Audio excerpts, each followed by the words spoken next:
The night sky over Earth was peaceful, full of stars that had watched humanity for thousands of years. But on this night, every screen on the planet turned black, then showed the same signal. A strange alien logo appeared, glowing red and sharp like claws. The words "Live Transmission" from the Dravkul Dominion flashed across the top. People in cities, homes, offices, even space stations stopped what they were doing. The feed began. It showed a planet humans knew well, New Arcadia, one of Earth's proudest colonies. Millions of families had built homes there. Children played under twin suns, and its skies carried the blue flag of the Terran Federation. Now, New Arcadia was in flames. Alien soldiers in black armor filled the streets, dragging humans from shelters. Their leader, a tall creature with silver eyes and skin like stone, stepped into view. He spoke in a voice that was both cold and cruel. "Behold the fate of those who call themselves humans," he said. "For their arrogance, they will serve as a lesson to the galaxy." Gasps echoed across Earth. Reporters froze mid-sentence. Entire news networks went silent.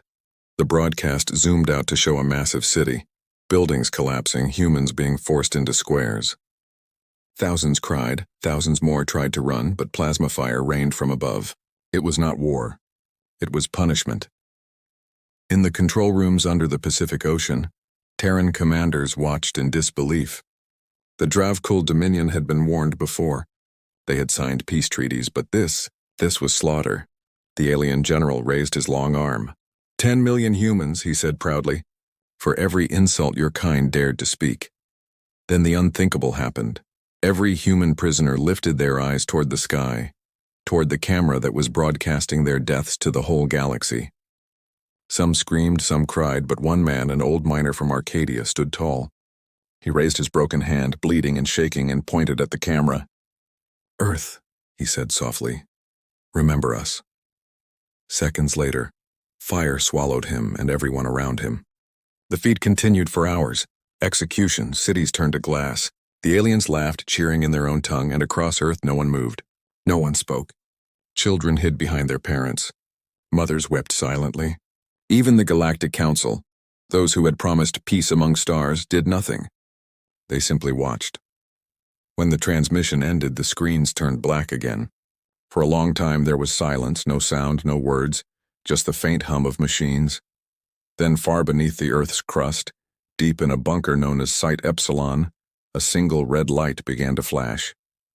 An old system came online. "Authorization required," said an ancient AI voice. Admiral Reese, a gray-haired man with calm eyes, stood before the console. His face had no tears, no anger, only quiet resolve. Around him stood officers from the Terran Black Fleet, humanity's most secret force. He pressed his thumb to the console. The AI scanned his blood and spoke again. "Authorization Omega, confirm?" Reese looked at the image still frozen on the main screen. The burning of New Arcadia. The man pointing at the sky. He whispered, "Confirm." Somewhere under the Pacific Ocean, metal plates began to shift. Water boiled as something enormous rose from the deep. Birds scattered. Clouds spun from the shockwave. A ship, black as night, silent as the void, broke through the surface. Its hull carried no markings, no symbols, only one word etched across the front in silver: retribution. It was said this ship had never been used, only built for one reason: if humanity ever faced total loss. Inside the ship, systems woke up. Weapon cores glowed like stars. AI units whispered in machine code, calculating targets. The engines pulsed with power that could tear apart moons. On every human military channel, one message appeared in white letters: "Earth does not forget." News spread through the hidden corners of the galaxy. Smugglers whispered that the humans had awakened their ancient fleets. Alien traders began to hide their ships near safe zones. But the Dravkul laughed again. "Let them come," their emperor said. "We will show them how small their world truly is." They didn't know the truth. They didn't know what Earth had been building in silence for decades after being ignored, mocked, and underestimated. They didn't know that the quiet species they called weak mammals had learned the art of absolute destruction. As dawn touched the skies of Earth, the Retribution rose higher, its engines glowing blue. From orbit, it looked like a blade drawn from a black ocean, and when its main cannon powered up, the clouds above it began to swirl like a storm. Admiral Reese watched the horizon, his hands clasped behind his back. He spoke quietly, But every human soldier on the ship heard his words. "They broadcast our death," he said. "Now the galaxy will witness justice." The retribution turned toward the stars. Its engines roared once, then vanished into the void. No one on Earth slept that night. Every human knew what was coming. And somewhere in the cold darkness between stars, the first whisper of vengeance began to echo. The stars over the Terran Fleet Command were silent, but every radar and sensor across the galaxy had begun to whisper the same thing. Something had left Earth. Something vast. Something alive with fury. For 48 hours, there was no communication from the United Terran Federation. No speeches. No warnings. Just silence. Then on the morning of the third day, every galactic network suddenly crackled to life. The same signal that once showed humanity's destruction was back. But this time, the broadcast came from Earth. The screen showed a single human face, Admiral Reese, standing in a dark command chamber, light from holographic stars glowing behind him. His voice was calm but carried the weight of a planet. "This is Admiral Reese of the Terran Federation. You broadcasted the murder of our people. Now, we will broadcast the truth. Justice is coming." Then the feed cut to static.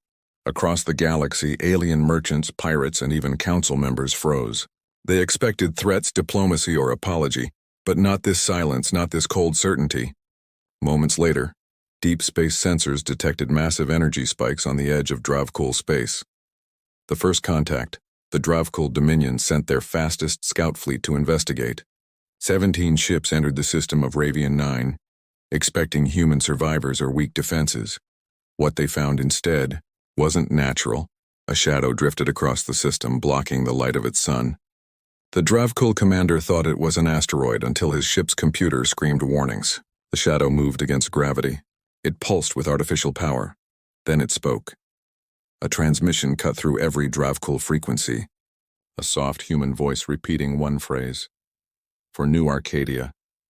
Before they could react, the darkness lit up. Blue-white energy sliced through space like lightning frozen in motion. Each alien ship disintegrated silently, torn apart before sound could reach them.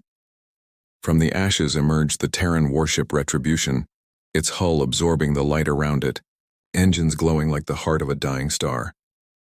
It didn't slow down. It didn't send demands. It simply moved forward, unstoppable. The fear spreads within minutes. Dravkul High Command received fragments of the destroyed fleet's black box recordings. They played the last 10 seconds on the Emperor's throne room display. Static. A terrified alien voice shouting, "It's not a ship, it's..." Then silence. The Emperor hissed, slamming his clawed hand onto the armrest. "Humans think they can frighten us with one vessel?" He growled. "Send the Iron Armada." Thousands of warships prepared for battle, their engines shaking the void. But something else was already waiting for them. Galactic traders near the border claimed to see strange lights rip through hyperspace.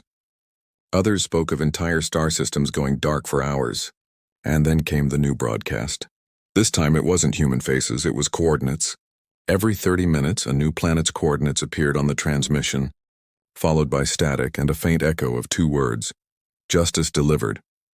The Dravkul realized in horror, those coordinates belonged to their own colonies. Worlds burned faster than messages could be sent. The hunters become the hunted. At the edge of Dravkul territory, battle fleets waited. Their generals laughed, confident that their numbers and technology would crush any Terran retaliation. They never saw it coming. Sensors showed nothing. Space looked empty. Then the stars themselves seemed to blink, vanishing for a second. In that single second, thousands of ships ceased to exist. Not destroyed, erased. Their debris didn't scatter. Their atoms simply vanished as if rewritten. Inside the Retribution's control core, human AI Erebus calculated calmly, executing the Omega Protocol. Each shot cost energy equivalent to a sun's output. But Earth had prepared for this. It had waited for this. Admiral Reese watched the screens as the Dravkul flagship disappeared. His officers waited for orders, but he only whispered, "End the broadcast." The galaxy watches across countless worlds. Citizens of other species watched in silence as Dravkul outposts winked out one by one. No one cheered. No one dared speak. They had all seen humanity's grief. Now they were witnessing its wrath.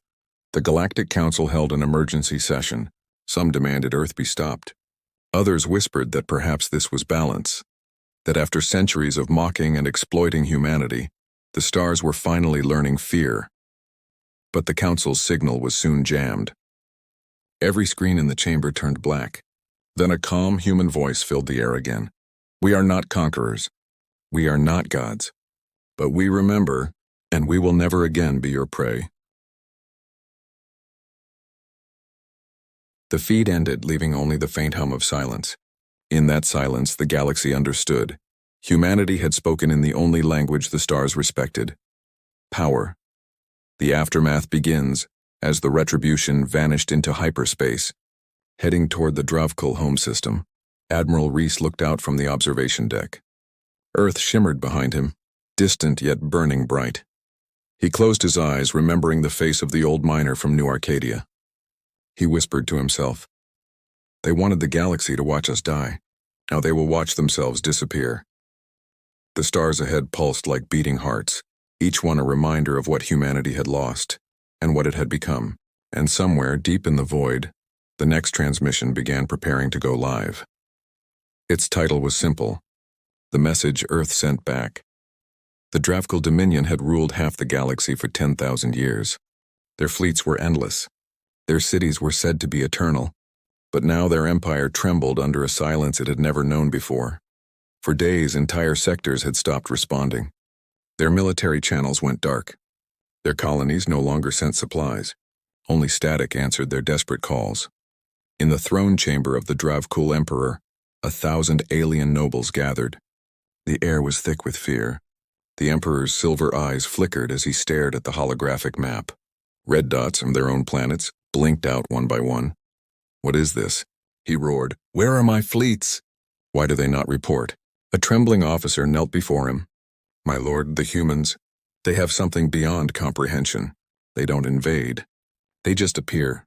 And when they do, everything disappears." The Emperor's claws dug into his throne. "Then we strike first. Activate the planetary shield network. Gather every ship. I want the Retribution destroyed before it reaches Dravkul Prime." Across the Empire, war machines came to life. Tens of thousands of ships rose from shipyards. Planetary shields flared across worlds like glowing domes of light. The sky turned red with readiness. But the humans did not come through normal space. They came through the dark, the arrival of shadows. At the edge of the Dravkul home system, reality itself seemed to twist. Sensors screamed warnings. Space folded like cloth. Then a single Terran warship emerged. The Retribution. Its black surface shimmered with faint blue light. No fleet accompanied it. No escorts. Just one ship facing an empire. The Dravkul fleet commander laughed when he saw it on his screen. One ship? The humans are mad. Fire everything. Thousands of plasma lances, missiles, and energy beams cut through the void. For a moment, it looked like the sun had exploded. When the light faded, the Retribution still floated there, untouched, silent. Then it fired once. A sphere of white light expanded from its core. Every Dravkul ship within 1,000 kilometers simply vanished. No debris, no fire, only emptiness. The command fleet's last transmission was a terrified voice shouting, "It's erasing reality," before the signal went dead. Earth's true weapon, inside the Retribution's command bridge, Admiral Reese stood quietly, surrounded by glowing holograms of fallen worlds. The ship's AI Erebus spoke in a calm, human-like tone. "Dravkul fleets neutralized. 57 planetary shields remain. Shall I proceed, Admiral?" Reese didn't blink. "Proceed, but leave one planet untouched." "Understood," the AI replied. The ship's main weapon, the Quantum Singularity Array, began to charge. Its light cut across the stars like a burning scar. One by one, Dravkul worlds turned black. Oceans boiled. Cities melted. From orbit, the Retribution moved in a slow, deliberate path, not out of rage but out of discipline. Every strike was broadcasted live across the galactic network. The same frequencies the Dravkul had once used to show humanity's suffering now carried their own destruction. Billions watched. The same message repeated on every screen. For New Arcadia. The last stand desperate, the Emperor ordered the activation of Project Godspear, a weapon designed to tear stars apart. "Fire it at their world," he commanded. If we are to die, let them die with us.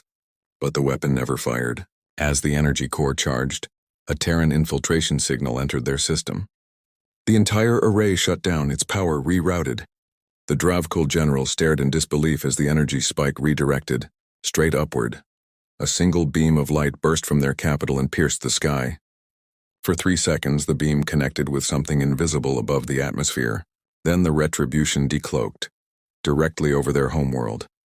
The Emperor looked up through the skylight as a black shadow filled the heavens. The clouds parted. The air burned. And in that final moment, he understood the truth. Humans didn't come for negotiation. They came for judgment. The fall of the Retribution's weapons lit the world like a second sun. The oceans turned to mist. The continents folded inward. An entire planet, once the heart of an empire, became a silent sphere of glass drifting in orbit. From orbit, Admiral Reese watched as the destruction ended. His officers stared in silence, faces pale from the brightness. One of them finally whispered, "Sir, they're gone. All of them." Reese nodded slowly. "Then our message is delivered." He turned to the AI. "Send transmission to all galactic channels." The AI obeyed. Across thousands of worlds, alien species watched the final broadcast. It showed the burning remains of the Dravkul homeworld, and beneath it, Admiral Reese standing tall, his voice was calm, almost cold. "We warned you. We begged for peace. You laughed.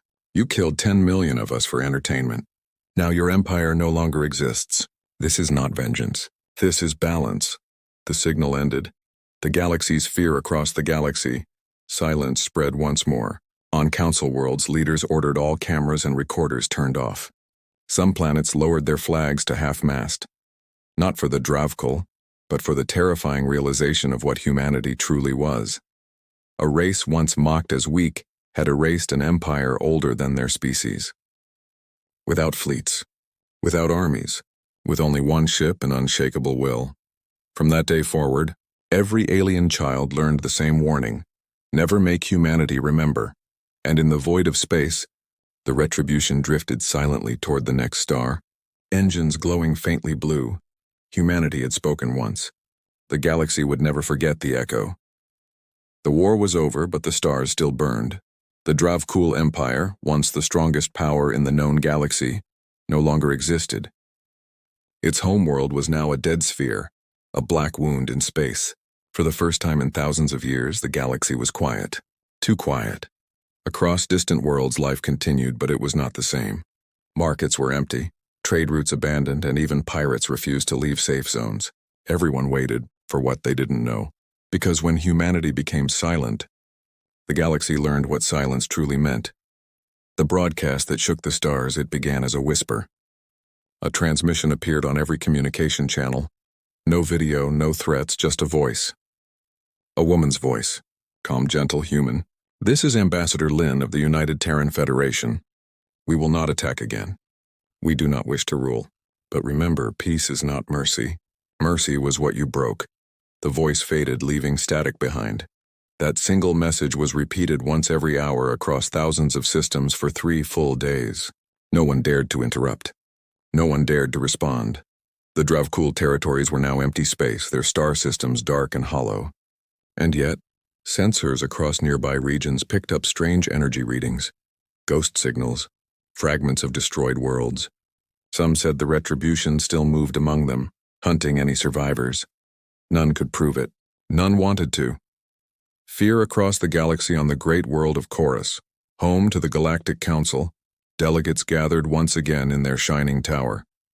It was the same chamber where months ago they had ignored humanity's cries for help during the live massacre of New Arcadia. Now, no one spoke. No laughter, no debates, no arrogant speeches about peace among species. Only fear. The Korean speaker finally broke the silence. "We must condemn this. Act of extinction," he said, voice trembling.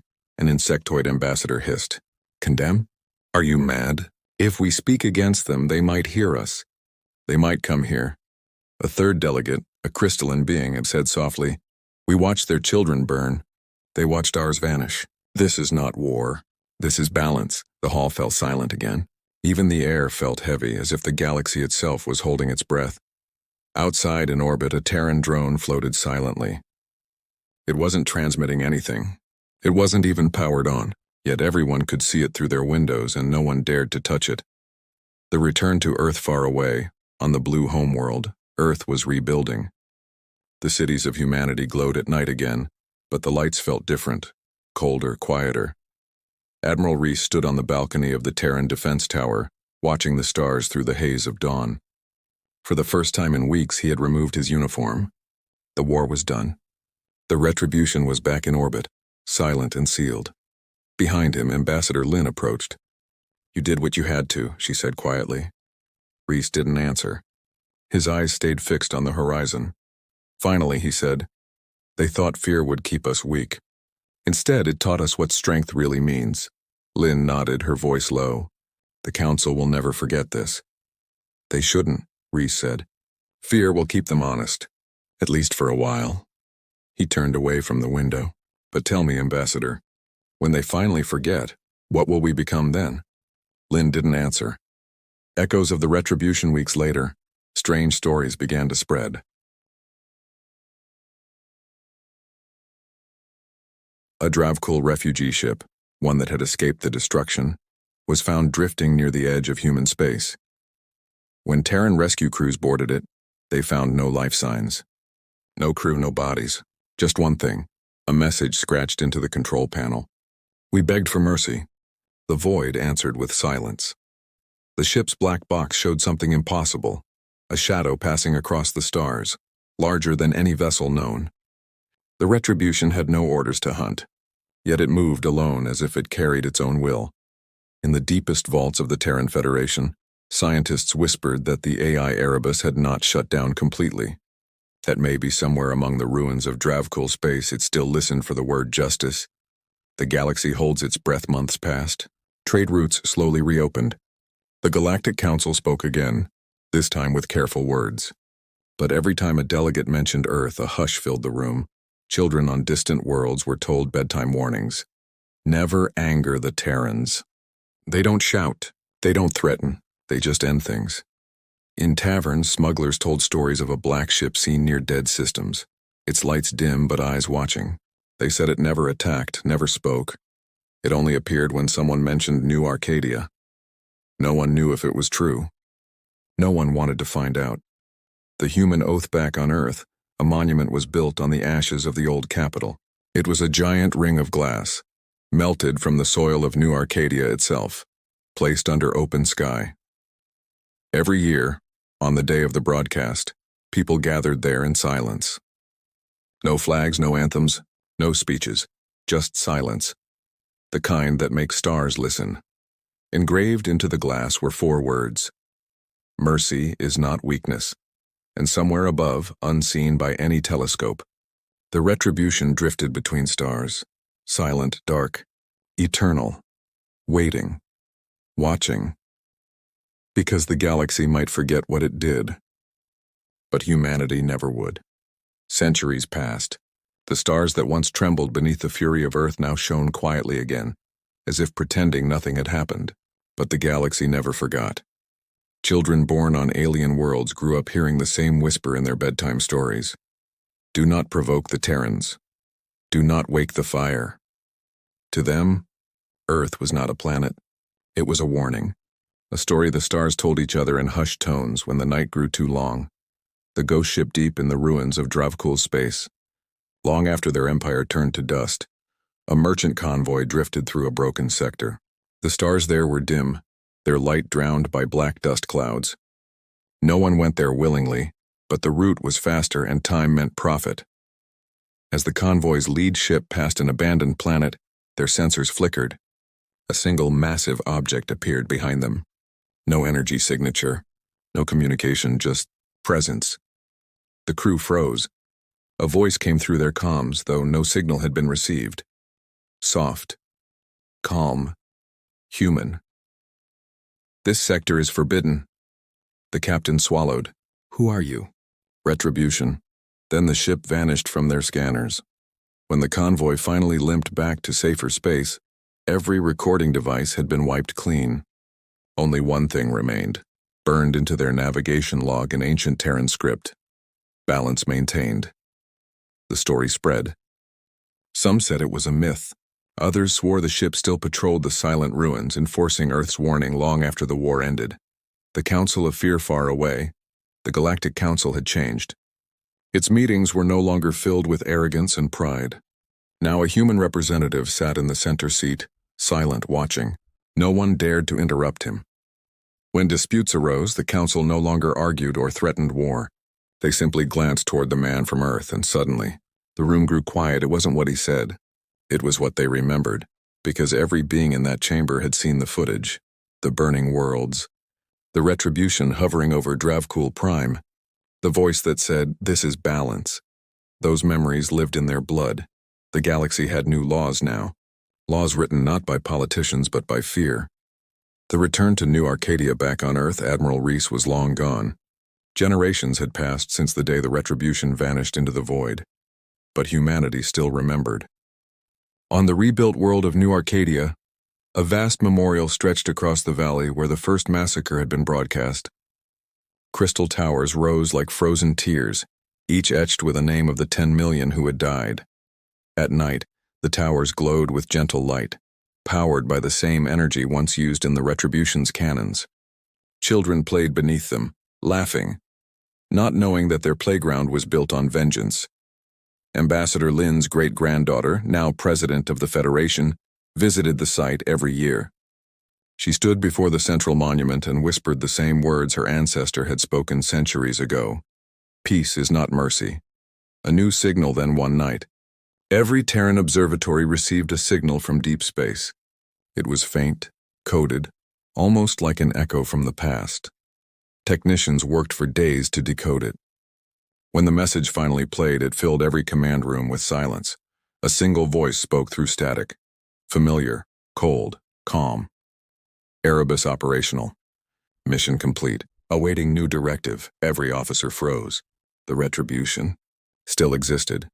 The message came from beyond the galactic rim, beyond known space. No ships had ever gone that far. No signals should have reached that distance. And yet there it was. President Lin listened in silence, then whispered, "It's waiting." Her advisor asked quietly, "Should we answer?" She looked out the window toward the stars, the same stars that had once burned under Terran fire. "No," she said. "Let it sleep. The galaxy needs peace, but deep inside her heart she wondered, what if it woke up on its own? The memory of fire centuries later, the galaxy moved on. Empires rose and fell. Wars came and went. But somewhere, hidden in the void between galaxies, the Retribution drifted in eternal darkness. Its hull was covered in dust and silence, but its core still pulsed faintly, like a heartbeat refusing to die. Inside, the AI Erebus remained awake, its sensors watching, its memory unbroken. It carried one image forever, the moment 10 million humans were burned alive under alien laughter. And though no orders had come for ages, Erebus whispered to itself, "They wanted the galaxy to remember fear. I will make them remember peace." The ship turned slowly toward the nearest cluster of stars, its engines igniting after centuries of rest. From afar, it looked like a single spark moving through endless black, a spark that had once set the universe on fire. Epilogue. The whisper of humanity. In time, the legends grew.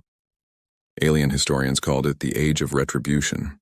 Others named it the Human Silence, but among humans it had another name, a quiet one, the name engraved on the last monument of Earth's greatest war, the memory of fire.